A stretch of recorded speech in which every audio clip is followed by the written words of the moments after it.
Chapter number 2, Real and Complex Numbers. In this chapter we will actually deal with the numbers. So we start with the common numbers which we know. For example, we know that the set of natural number is denoted by n and the natural numbers are 1, 2, 3 and so on. Similarly, whole numbers are denoted by w and the numbers are 1, 2, 3, 0 to 1, 2, 3 and so on. The third most important numbers are the integers. They are denoted by z and it is consisting of 0, all the positive numbers and all the negative numbers. Then we have the set of rational numbers which is denoted by q, and the definition of rational number is any number which is written in the form as the quotient of two integers p by q, where p and q are integers and the denominator, that is q, should not be equal to 0. So the rational numbers are denoted by q and they are represented as quotient of two integers. Then we have irrational numbers, the numbers which cannot be expressed as the quotient of two integers. They are denoted by x dash, x such that x is not equal to p by q. Any number which cannot be written as quotient of two integers where p and q are integers and q is not equal to 0. So set of rational number by q and irrational by q dash. The most important definition of this chapter is the real number.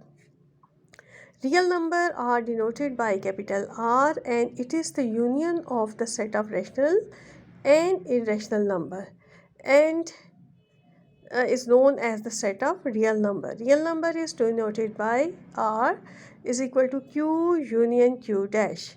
It must be clear that q and q dash, they are disjoint sets and if you take their intersection that will be equal to empty set. इसमें कुछ भी common नहीं है, जो set rational होंगे वो irrational नहीं होंगे, जो इरेशनल होंगे वो रैशनल नहीं होंगे, लेकिन इन दोनों को जब हम कंबाइन करेंगे और इनका हम यूनियन लेंगे तो हमारे पास सेट ऑफ रियल नंबर आ जाएगा. अब इन्हीं से रिलेटेड कुछ important facts.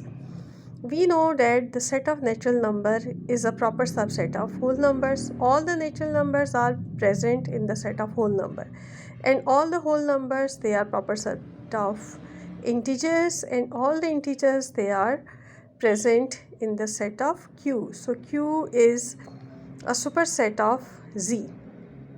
So actually if we look at all these numbers, all these sets are actually the subsets of the set of real number.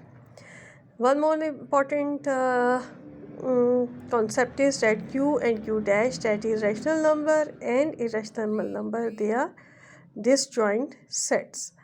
The third thing is for any prime number p, if we take the square root of p, that number will be an irrational number.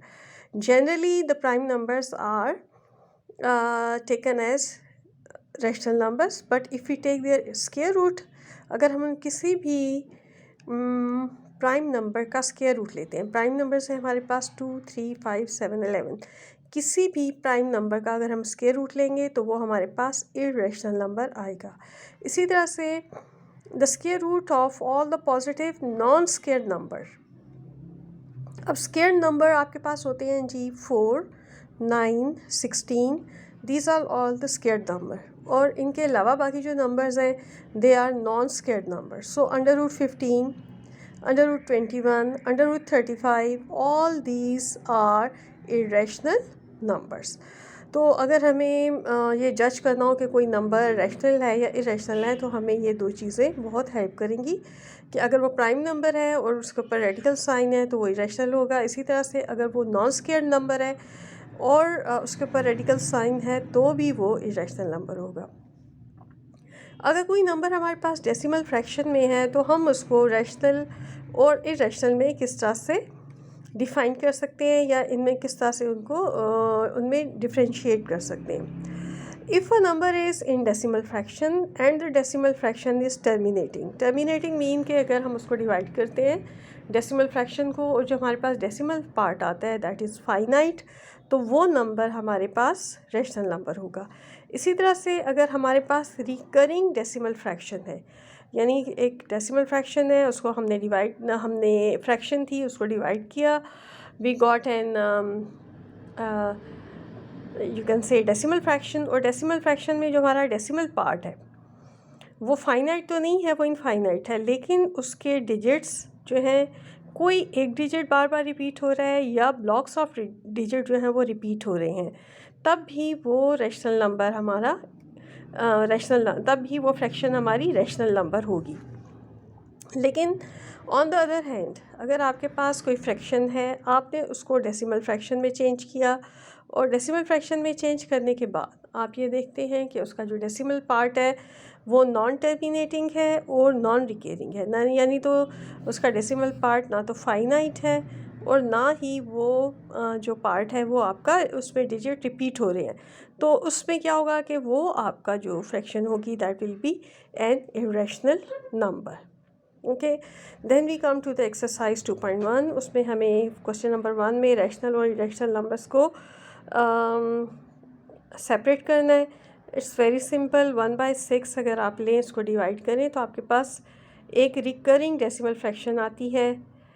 इसी तरह से 15/2 है, इसको अगर आप divide करें तो आपके पास डेसिमल पार्ट फाइनाइट आएगा। 7.25 में डेसिमल पार्ट फाइनाइट है। So all these numbers are rational numbers.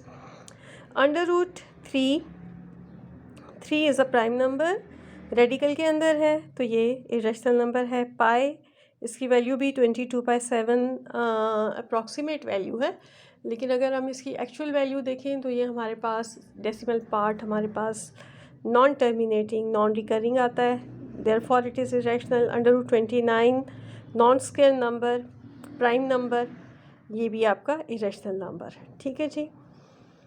इसके बाद क्वेश्चन नंबर 2 है, इसमें आपने इन नंबर्स को जो भी फ्रैक्शंस गिवन है इनको आपने डेसिमल फ्रैक्शन में कन्वर्ट करना है। वेरी सिंपल इज़ दैट कि आपने उनको डिवाइड करना है, सिंपली डिवाइड करें और डिवाइड करने के बाद उन फ्रैक्शंस को डेसिमल फ्रैक्शन में कन्वर्ट कर दें। ठीक है। क्वेश्चन नंबर 3 आपको ट्रू एंड फॉल्स बताना है। कौन सा? 2/3 it's a recurring decimal fraction, so this is false. Pi आपको पता है हमारे पास सिंपल इट्स इसकी जो आप देखेंगे इसको हम उसमें करते हैं डेसिमल फ्रैक्शन में, तो हमारे पास एक बहुत लंबा नंबर आ रहा है जिस पे डेसिमल पार्ट इनफाइनाइट है और डिजिट्स जो है वो नॉन रिपीटेड है। देयरफॉर पाई जो है ये आपके पास रैशनल नहीं बल्कि इरेशनल नंबर होगा। 1/9 falls, it's a recurring decimal fraction.